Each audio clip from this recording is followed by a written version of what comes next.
ദില്ലിയിലെ വിദ്യാർത്ഥി പ്രതിഷേധത്തിന് പൂർണ്ണ പിന്തുണയെന്ന് രാഹുൽ ഗാന്ധി. രാജ്യത്തെ വിദ്യാഭ്യാസ സംവിധാനം തകർന്നു. 152 ചോദ്യപേപ്പർ ചോർച്ച കഴിഞ്ഞ 10 വർഷത്തിൽ നടന്നു.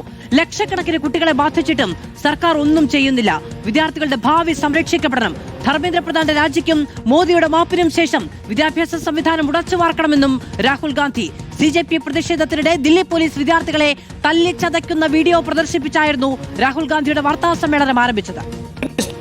Dharmendra Pradhan, who has failed as an education minister, who is known to be corrupt, should be relieved of his duties. He has shown India and the world that he is incapable of running this system. Exam leaks are happening one after the other. So this is a completely legitimate demand. Every single person who raised a finger on our students, and it doesn't matter who he is, the people who ordered it and the people who executed it should be made accountable. The man who is running this entire system, the man who is finally accountable to all this, should have the decency to apologize to the students for what has happened.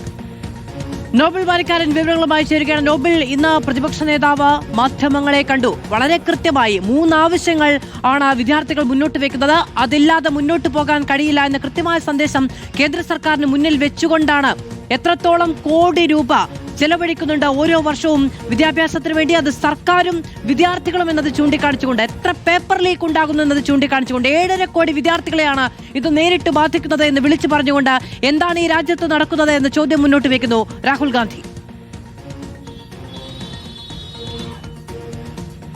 Rahul Gandhi ഇന്ന് ശക്തമായ നിലപാടാണ് വാർത്താ സമ്മേളനത്തിൽ എടുത്തിരിക്കുന്നത്. പ്രത്യേകിച്ച് 3 ആവശ്യങ്ങൾ അദ്ദേഹം ആവർത്തിച്ച് വ്യക്തമാക്കി. ഒന്ന്, ധർമ്മേന്ദ്ര പ്രധാൻ രാജിവെക്കുക. മറ്റൊന്ന് എന്ന് പറയുന്നത് കഴിഞ്ഞ ദിവസങ്ങളിൽ വിദ്യാർത്ഥികളെയും യുവജനങ്ങളെയും തല്ലിച്ചതയ്ക്കാൻ നിർദ്ദേശം നൽകിയ ആൾക്കെതിരെ കർശനമായ നടപടി സ്വീകരിക്കുക. അതോടൊപ്പം തന്നെ പ്രധാനമന്ത്രി രാജ്യത്തോട് മാപ്പ് പറയുക. ഈ 3 ആവശ്യങ്ങളാണ് രാഹുൽ ഗാന്ധി ഇന്നിപ്പോൾ ഉന്നയിച്ചിരിക്കുന്നത്. പ്രധാനപ്പെട്ട കാര്യം എന്ന് പറയുന്നത് നിലവിലത്തെ വിദ്യാർത്ഥി പ്രതിഷേധങ്ങൾക്ക് പൂർണ്ണമായി പിന്തുണ നൽകും എന്ന് രാഹുൽ ഗാന്ധി വ്യക്തമാക്കുന്നു. അതേസമയം കോക്രോച്ച് ജനതാ പാർട്ടിയുടെ പേര് പറയാൻ രാഹുൽ ഗാന്ധി തയ്യാറായില്ല എന്ന് എടുത്തു പറയേണ്ട കാര്യമാണ്. വിദ്യാർത്ഥികൾ തീവ്രവാദികളല്ല, പക്ഷേ അത്തരത്തിലാണ് വിദ്യാർത്ഥികളെ സർക്കാർ കൈകാര്യം ചെയ്തിരിക്കുന്നത് എന്നടക്കമുള്ള കാര്യങ്ങളും ചോദ്യപേപ്പർ ചോർച്ചയുടെ വിശദാംശങ്ങളും യുവാക്കൾക്ക് തൊഴിലില്ലാത്ത സാഹചര്യം അടക്കം രാഹുൽ ഗാന്ധി ഇന്നിപ്പോൾ ചൂണ്ടിക്കാണിക്കുകയുണ്ടായി. കഴിഞ്ഞ ദിവസത്തെ സംഘർഷങ്ങളിൽ തനിക്ക് പരിക്ക് പറ്റിയോ ഇല്ലയോ എന്നത് ഒരു പ്രശ്നമല്ല, പക്ഷേ രാജ്യത്തെ ജനങ്ങൾക്കൊപ്പം നിൽക്കുക എന്നാണ് തന്റെ കടമ. അത് കൃത്യമായി തന്നെ ചെയ്യും എന്ന നിലപാടും രാഹുൽ ഗാന്ധി വ്യക്തമാക്കുന്നത്. അല്ലെങ്കിൽ യുവാക്കൾക്കും വിദ്യാർത്ഥികൾക്കും പൂർണ്ണ പിന്തുണ നൽകുന്നതായിരുന്നു രാഹുൽ ഗാന്ധി ഇന്നത്തെ പ്രസ്താവന. വാർത്താ സമ്മേളനം എന്ത് യാഥാർത്ഥ്യമാണ് ഓരോ കാര്യങ്ങളും, പ്രത്യേകിച്ച് ഈ പറഞ്ഞ ലോക്സഭയിലും രാജ്യസഭയിലും ഒക്കെ നടക്കുന്ന നടപടിക്രമങ്ങളെക്കുറിച്ച് അടക്കം രാഹുൽ ഗാന്ധി വാചാലനാവുകയും ചെയ്തു. അല്ലെങ്കിലും